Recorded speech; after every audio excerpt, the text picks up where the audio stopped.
Tapos ka na.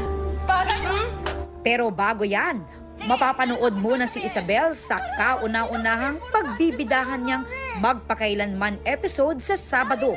Gagampanan niya ang life story ni Judy Ann Pico na ang ina ay nalulong sa ipinagbabawal na gamot.